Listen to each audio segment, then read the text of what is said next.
Hello दोस्तों, स्वागत है आप सभी का स्टडी पंथी पे। We are the family of learning. सो आज हम करवाएंगे प्रैक्टिस सेट 72 जो कि बिहार दरोगा मेंस एग्जाम को लेकर के है। सो आप इस प्रैक्टिस सेट को लगाइए और लास्ट में, वीडियो के लास्ट में कमेंट करके जरूर बताइए कि आप कितने प्रश्न को सही कर पा रहे हैं।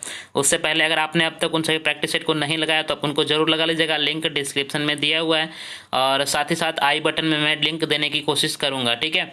और आप उन सभी वीडियो को जरूर देखिएगा और प्रैक्टिस सेट लगाने के बाद आप सभी वीडियो के नीचे कमेंट में जरूर बताइएगा कि आप कितने प्रश्न को सही कर पा रहे हैं, ठीक है। और अगर आप इन सभी का पीडीएफ प्राप्त करना चाहते हैं तो उसके लिए मेरा व्हाट्सएप या टेलीग्राम ग्रुप को ज्वाइन करना होगा, लिंक डिस्क्रिप्शन में दिया हुआ है, आप जरूर से ज्वाइन कर लेंगे। और एग्जाम से पहले मैं सभी जितने भी प्रैक्टिस सेट मॉक टेस्ट मैंने करवाए उन सभी का पीडीएफ मैं वहाँ पर डाल दूंगा, ठीक है। तो आप ये काम जरूर करेंगे, ठीक है। तो चलिए आज ज़्यादा समय न लेते हुए शुरू करते हैं आज के इस प्रैक्टिस सेट को। चलिए शुरू करते हैं आज के इस प्रैक्टिस सेट को और देखते हैं हमारे पास पहला प्रश्न क्या है। तो हमारे पास पहला प्रश्न है निम्नलिखित में कौन सा कथन असत्य है, ठीक है। पहला कथन है आरबीआई को भारत में सिक्कों को टसका और वित्तीय नियंत्रण करने का एकमात्र अधिकार है। दूसरा है सिक्कों के वितरण के लिए आरबीआई ने 4000 से अधिक मुद्रा चेस्ट है। मुद्रा चेस्ट निजी और सरकारी दोनों बैंकों से हो सकता है और अधिकतम 1000 रुपये का सिक्का भारत में ढाला जा सकता है। तो इनमें से कौन सा कथन जो है बिल्कुल असत्य है, आपको यहाँ पे ये बताना है, ठीक है। इस क्वेश्चन का राइट आंसर होगा ऑप्शन ए, आरबीआई को भारत में सिक्कों को टसका और वितरित करने का एकमात्र अधिकार है, ठीक है। तो सही आंसर होगा ऑप्शन ए। चलिए अगले प्रश्न को देखते हैं और अगले प्रश्न हमारे पास है मुंबई में स्थित Indira Gandhi institute of development and research को आर्थिक सहायता कौन देता है। राइट आंसर होगा ऑप्शन डी, भारतीय रिजर्व बैंक, ठीक है। मुंबई में स्थित है Indira Gandhi institute of development research, ठीक है। उसको वित्तीय सहायता भारतीय रिजर्व बैंक के द्वारा दिया जाता है, ठीक है। चलिए अगला प्रश्न है वित्तीय समावेश पर राष्ट्रीय मिशन की शुरुआत किस समिति की सिफारिश पर की गई थी। राइट आंसर होगा ऑप्शन बी, रंगाराजन समिति, ठीक है। वित्तीय समावेशन का राष्ट्रीय मिशन का शुरुआत जो है रंगाराजन समिति के द्वारा की गई थी। सही आंसर होगा ऑप्शन बी। चलिए अगला प्रश्न को देखते हैं। अगला प्रश्न है निम्नलिखित में से कौन सा योजना 8वीं पंचवर्षीय योजना में शुरुआत नहीं की गई थी। राइट आंसर होगा ऑप्शन डी, जवाहर रोजगार योजना, ठीक है। जवाहर रोजगार योजना को 8वीं पंचवर्षीय योजना में नहीं बल्कि 7वीं पंचवर्षीय योजना में स्टार्ट किया गया था। बाकी संसद सदस्य स्थायी क्षेत्र विकास योजना ये जो है 8वीं पंचवर्षीय योजना में स्टार्ट किया गया था। मेगा शहरों में बुनियादी ढांचागत विकास के लिए ये पंचवर्षीय योजना में, महिला समृद्धि योजना, ये तीनों योजनाएं जो हैं वो 8वीं पंचवर्षीय योजना में स्टार्ट की गई थी, जबकि जवाहर रोजगार योजना 7वीं पंचवर्षीय योजना में स्टार्ट की गई थी, ठीक है। चलिए अगला प्रश्न है निम्नलिखित में से किससे संपत्ति के कीमतों में गिरावट आएगी। राइट आंसर होगा ऑप्शन ए, अर्थव्यवस्था में कम चल निधि की वजह से, ठीक है। निम्नलिखित में से अर्थव्यवस्था में कम चल निधि के कारण जो है कीमतों में गिरावट आती है, ठीक है। सही आंसर होगा ऑप्शन ए।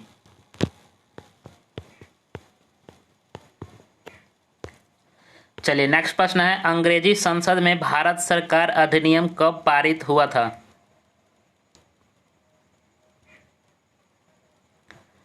राइट आंसर होगा ऑप्शन सी, 1858 ईस्वी में, ठीक है। अंग्रेजी संसद में 1858 ईस्वी में भारत सरकार अधिनियम पारित किया गया था, ठीक है।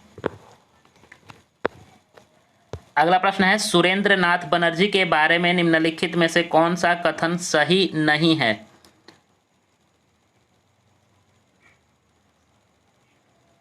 राइट आंसर होगा ऑप्शन डी, उन्होंने आनंद मोहन बोस के साथ मिलकर साधारण ब्रह्म समाज की स्थापना करी थी, ये बिल्कुल गलत है। बाकी वे इंडियन नेशनल एसोसिएशन के सह संस्थापक थे, बिल्कुल सही है। वे कोलकाता के रिपन कॉलेज के संस्थापक थे, बिल्कुल सही है। उन्होंने राष्ट्रीय चेतना के कॉन्सेप्ट के लिए जाना जाता है उन्हें, तो ये भी बिल्कुल सही है। तो यहाँ पे राइट आंसर होगा ऑप्शन डी, ठीक है। यानी कि उन्होंने आनंद मोहन के साथ मिलकर के कोई ब्रह्म समाज की स्थापना नहीं करी थी, ठीक है। सही आंसर होगा ऑप्शन डी। अगला प्रश्न है भारत में पहली यूरोपीय बस्ती किस स्थान पर स्थापित की गई थी। सो राइट आंसर होगा ऑप्शन ए कोची में। ठीक है, भारत में पहली यूरोपीय बस्ती कोची में स्थापित की गई थी। अगला प्रश्न है, निम्नलिखित में से किस राज्य ने अंग्रेजों को मुक्त व्यापार के लिए सुनहरा फरमान जारी किया था?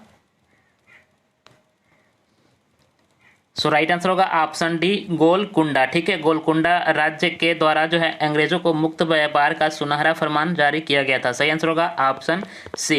दोस्तों, अगर आपको ये मॉक टेस्ट पसंद आता है तो प्लीज़ आप इसको लाइक कर दीजिए, दोस्तों को शेयर कीजिए, और चैनल पहली बार है चैनल को प्लीज़ से सब्सक्राइब जरूर कर लीजिए। इसी तरीके का कंटेंट आपको रेगुलर बेसिस पे यहाँ पे प्रोवाइड किया जा रहा है। So make sure to subscribe this channel, okay, and share this video, okay. चलिए अगला प्रश्न है, सलबाई की संधि किस युद्ध से संबंधित है? सो राइट आंसर होगा ऑप्शन बी प्रथम आंग्ल मराठा युद्ध। ठीक है, सलबाई की संधि प्रथम आंग्ल मराठा के युद्ध के बाद जो है इसको किया गया था। ठीक है, यहाँ पे आंग्ल मराठा का मतलब होता है एक तरफ अंग्रेज और दूसरी तरफ मराठा। ठीक है, जब ये इनका युद्ध हुआ था तो उसको प्रथम आंग्ल मराठा युद्ध के नाम से जाना जाता है, और इसके बाद ही सलबाई की संधि की गई थी। चलिए अगला प्रश्न है, भारत में स्थानिक पौधों की प्रजातियां की संख्या सबसे अधिक संख्या किस क्षेत्र में पाई जाती है? सो राइट आंसर होगा ऑप्शन ए हिमालय क्षेत्र में। ठीक है, भारत में स्थानिक पौधों की सबसे ज्यादा प्रजातियां हिमालय क्षेत्र में पाए जाते हैं। सही आंसर होगा ऑप्शन ए। अगला प्रश्न है, पृथ्वी सम्मेलन का दूसरा नाम क्या है? सो पृथ्वी सम्मेलन का दूसरा नाम है रियो सम्मेलन। ठीक है, चूंकि पृथ्वी सम्मेलन जो है रियो द जेनेरियो में हुआ था, इसकी वजह से इसका नाम जो है रियो सम्मेलन रख दिया गया था। सही आंसर होगा ऑप्शन सी।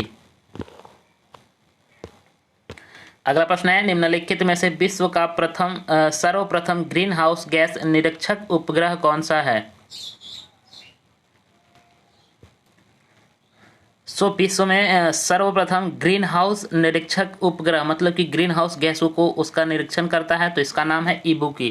ठीक है, इबुकी दुनिया का पहला ग्रीन हाउस गैस निरीक्षक उपग्रह है। ठीक है, सही आंसर होगा ऑप्शन सी। अगला प्रश्न है, कच्छ की खाड़ी, मन्नार की खाड़ी, अंडमान निकोबार द्वीप समूह और लक्षद्वीप सब में क्या पाया जाता है? सो इन सब में पाया जाता है मूंगा चट्टान। ठीक है, क्या पाया जाता है? मूंगा चट्टान। ठीक है, तो सही आंसर होगा ऑप्शन बी। अगला प्रश्न है, भारत में निम्नलिखित राष्ट्रीय उद्यान में से कौन सा व्हाइट विंडड डक का अंतिम घर भी कहा जाता है? सो राइट आंसर होगा ऑप्शन बी नामेरी राष्ट्रीय उद्यान, जो कि असम राज्य में स्थित है। ठीक है, तो यहाँ पे व्हाइट विंग्ड डक का अंतिम घर भी इसको कहा जाता है। सही आंसर होगा ऑप्शन बी।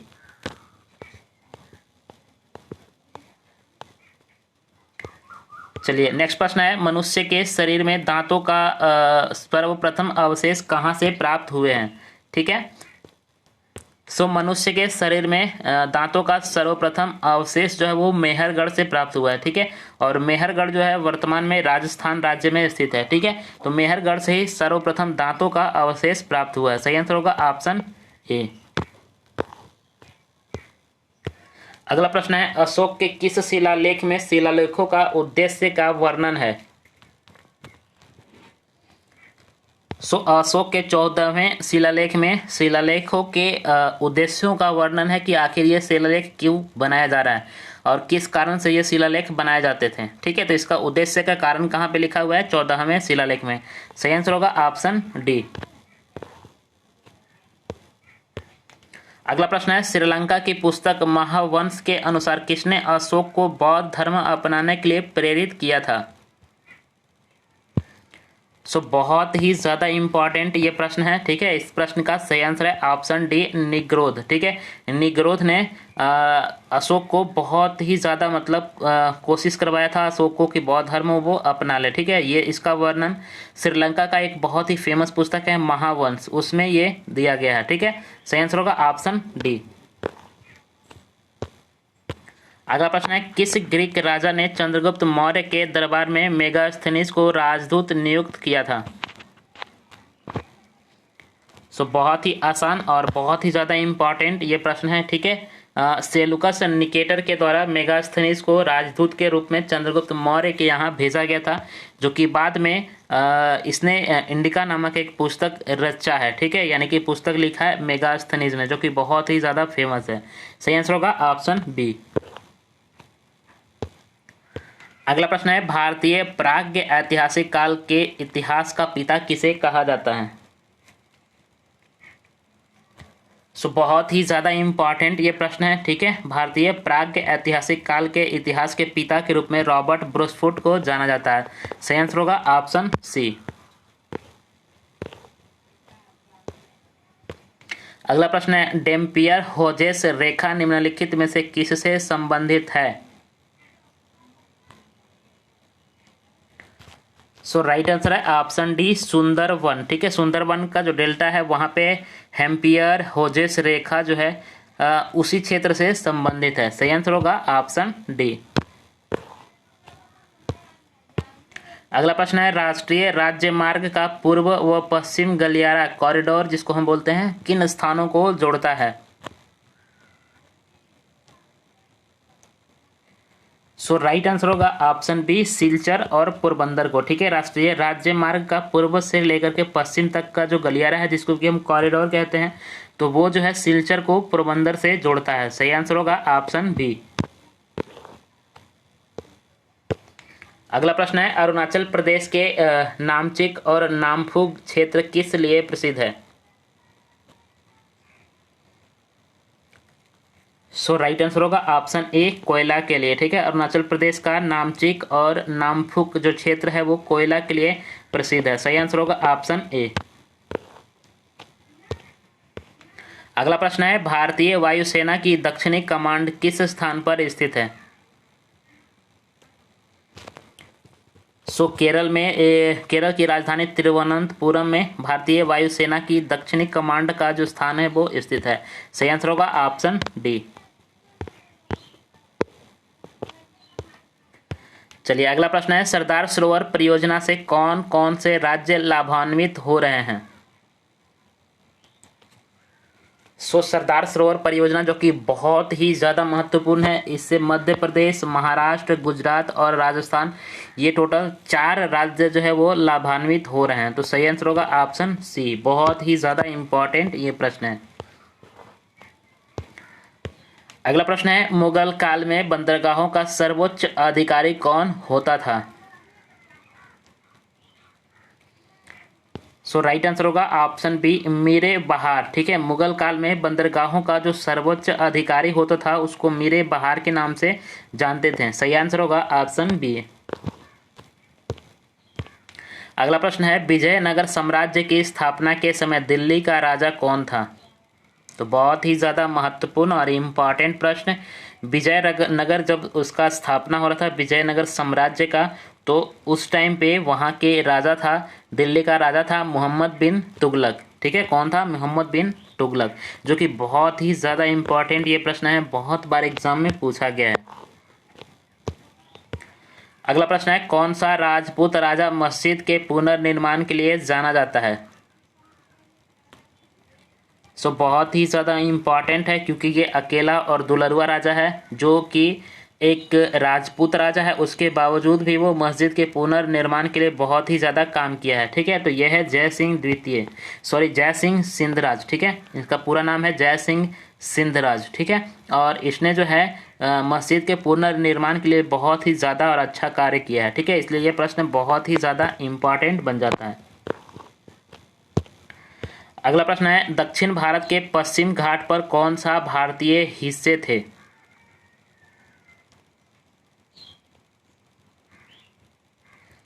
सो राइट आंसर है ऑप्शन सी, उपयुक्त दोनों, यानी कि मुसरी और टोंडी, ठीक है, ये दोनों हिस्से थे, ठीक है।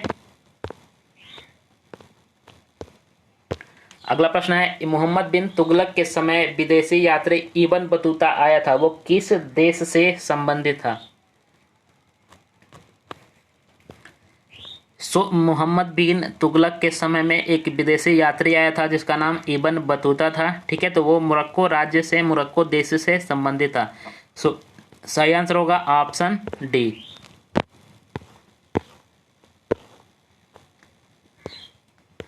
अगला प्रश्न है चर्म रोग के उपचार में प्रयोग किए जाने वाला रेडियो आइसोटोप्स है। सो राइट आंसर होगा ऑप्शन सी रेडियो फास्फोरस। ठीक है, सही आंसर होगा ऑप्शन सी। चर्म रोग के उपचार के लिए रेडियो फास्फोरस का इस्तेमाल किया जाता है। अगला प्रश्न है बहुत अधिक ऊंचाई पर मनुष्य की लाल रुधिर कणिकाओं का आकार जो है वो क्या हो जाता है। सो राइट आंसर होगा ऑप्शन बी की संख्या बढ़ जाती है, यानी कि बहुत अधिक ऊंचाई पे अगर हम चले जाएं तो हमारी जो लाल रुधिर कणिकाएं होती है उसकी संख्या बढ़ जाती है। ठीक है, यानी कि सही आंसर होगा ऑप्शन बी। अगला प्रश्न है आधुनिक शक्तिशाली चुंबक किससे बनते हैं। सो आधुनिक शक्तिशाली चुंबक जो है वो अल्युमिनियम, कोबाल्ट एवं निकेल की मिश्र धातुओं से मिलकर के बनते हैं, यानी कि सही आंसर होगा ऑप्शन सी। अगला प्रश्न है फोटोग्राफी में मुख्य रंग कौन से होते हैं। सो फोटोग्राफी में मुख्य रंग लाल, नीला और हरा होता है, यानी कि सही आंसर होगा ऑप्शन सी। अगला प्रश्न है निम्नलिखित में से किस कोटि के फोटो प्रिंट की जीवन अवधि सबसे लंबी होती है। सो राइट आंसर होगा ऑप्शन सी श्वेत श्याम प्रिंट। ठीक है, इसके द्वारा जो प्रिंटिंग प्रेस होती है ये इसकी जीवन अवधि सबसे अधिक होती है। सही आंसर होगा ऑप्शन सी।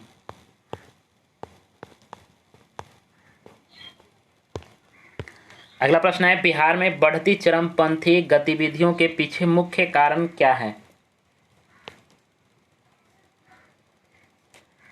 सो सही आंसर होगा ऑप्शन डी उपरोक्त सभी। ठीक है, यानी कि नौकरशाही में असमानता, सामंत प्रभुत्व और भूमिहीन लोगों की अधिकता, ये तीनों कारण मिल करके और यहाँ पे चरमपंथियों की गतिविधि में बढ़ोतरी करती है। तो ठीक है, सही आंसर होगा ऑप्शन डी। अगला प्रश्न है बिहार में सबसे कम साक्षरता किस धर्म के लोगों की है। सो बिहार में सबसे कम साक्षरता मुस्लिम धर्म के लोगों की है। ठीक है, इनकी जो साक्षरता दर है बहुत ही कम है, यानी कि सभी धर्मों की अपेक्षा में बहुत ही ज़्यादा कम है। अगला प्रश्न है 2011 की जनगणना के अनुसार बिहार में मुस्लिमों की जनसंख्या कितने प्रतिशत है। सो राइट आंसर होगा ऑप्शन सी 16.87%। ठीक है, 2011 की जनगणना के अनुसार से बिहार में मुस्लिम की टोटल जनसंख्या 16.87% है। अगला प्रश्न है बिहार में निम्नलिखित में कौन सा गोखुर झील का भाग है। सो राइट आंसर होगा ऑप्शन डी उपरोक्त सभी, यानी कि सोमरी जंगल जो कि जोगपत्ती के नाम से जाना जाता है, सोनवर्षा जंगल जो कि हर सिद्धि के नाम से जाना जाता है, और पिपरामन जो कि पिपरा के नाम से जाना जाता है। तो ये सभी जो क्षेत्र हैं ये गोखुर झील के क्षेत्र में आते हैं। तो सही आंसर होगा ऑप्शन डी। अगला प्रश्न है बिहार में लीची उत्पादक में कौन सा जिला सर्वप्रथम है। सो ये बहुत ही ज़्यादा आसान और आई थिंक कि आप सभी को पता होगा, मुजफ्फरपुर जो जिला है वो लीची के उत्पादन के लिए सर्वोपरि है। ठीक है, यानी कि सही आंसर होगा ऑप्शन बी। अगला प्रश्न है घरेलू हिंसा में महिला संरक्षण अधिनियम कब पारित किया गया था। सो राइट आंसर होगा ऑप्शन बी 2005 में। ठीक है, 2005 में महिला संरक्षण अधिनियम पारित किया गया था। अगला प्रश्न है प्रशासनिक प्राधिकरणों की स्थापना किस संविधान संशोधन के तहत हुई है। सो बहुत ही ज़्यादा इम्पॉर्टेंट, आप इसको बीबीआई लगा लो। ठीक है, प्रशासनिक प्राधिकरण की स्थापना की संविधान संशोधन 42वां है। ठीक है, 42वां संविधान संशोधन के तहत प्रशासनिक प्राधिकरणों की स्थापना की गई थी। नेक्स्ट प्रश्न है भारत के संविधान मसौदे की जांच के लिए निम्नलिखित में से कौन विशेष समिति का अध्यक्ष थे।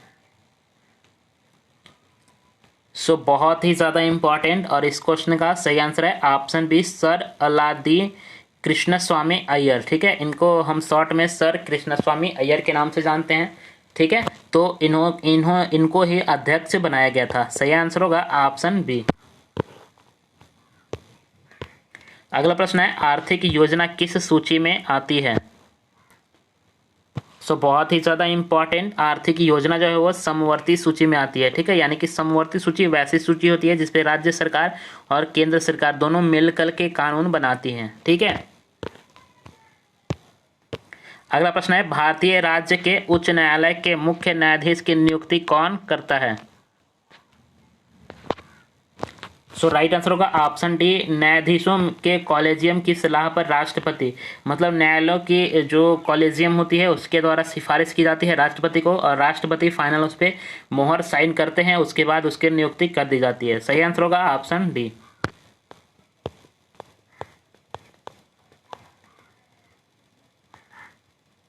सो अगला प्रश्न है विज्ञान की वह शाखा जिसमें जीवाश्मों का अध्ययन होता है। सो विज्ञान की वैसी शाखा जिसमें जीवाश्मों का अध्ययन होता है उसको हम पैलियोंटोलॉजी कहते हैं। ठीक है, सही आंसर होगा ऑप्शन ए। अगला प्रश्न है इम्यूनोलॉजी का जनक कौन है। सो इम्यूनोलॉजी का जनक एडवर्ड जेनर को माना जाता है। ठीक है, सही आंसर होगा ऑप्शन सी। अगला प्रश्न है कृत्रिम इंसुलिन के आविष्कार कौन थे, मतलब कृत्रिम इंसुलिन के आविष्कार किसने किया था। सो राइट आंसर होगा ऑप्शन ए, बैटिंग एवं बेस्ट। ठीक है, कृत्रिम इंसुलिन के आविष्कार जो है वो बैटिंग एवं बेस्ट के द्वारा किया गया था। अगला प्रश्न है सूर्य की किन किरणों में कैंसर रोग की संभावना प्रबल होती है। सो सूर्य की पाराबैंगनिक जो किरण होती है उसमें कैंसर होने की संभावना बहुत ही ज़्यादा होती है। ठीक है, सही आंसर होगा ऑप्शन सी। ठीक है, इसीलिए हमारा जो ओजोन परत है इस पाराबैंगनिक किरण को ही ऊपर की तरह ऊपर ही रोक लेता है और हमारे तक नहीं पहुंचने देता है। अगला प्रश्न है किस प्रकार के शराब के पीने से रोगी की मृत्यु हो जाती है। सो मिथाइल अल्कोहल जब शराब के रूप में पी जाती है तो उसके बाद पिया जाता है तो उसके बाद रोगी का जो है मृत्यु भी हो सकता है, यानी बहुत ज़्यादा मृत्यु हो जाती है। सही आंसर होगा ऑप्शन बी। सो दोस्तों आई होप कि आज का यह प्रैक्टिस सेट आपको काफ़ी पसंद आया होगा। अगर पसंद आया तो प्लीज़ आप इसको लाइक कीजिए, दोस्तों को शेयर कीजिए और चैनल पहली बार है चैनल को सब्सक्राइब जरूर कीजिए और साथ ही साथ आप अपना कमेंट जरूर किया कीजिए। ठीक है, उससे आपको और आपके साथ जो प्रैक्टिस सेट लगा रहे हैं उनको भी काफ़ी फ़ायदा होगा। ठीक है, तो आप कॉमेंट करके ज़रूर बताया करें कि आप कितने प्रश्न को सही कर पा रहे हैं। ठीक है, और कितने प्रश्न को आप गलत कर पा रहे हैं। इससे आपको भी थोड़ा सा क्लैरिटी हो जाएगा और जो कमेंट्स को पढ़ेंगे उनको भी थोड़ा लगेगा कि हमारी लेवल थोड़ा सा और बढ़ाने की ज़रूरत है। ठीक है, सो आई होप कि आप ये सभी काम करेंगे। ठीक है, सो आज के लिए इतना ही। Thank you so much for watching this video.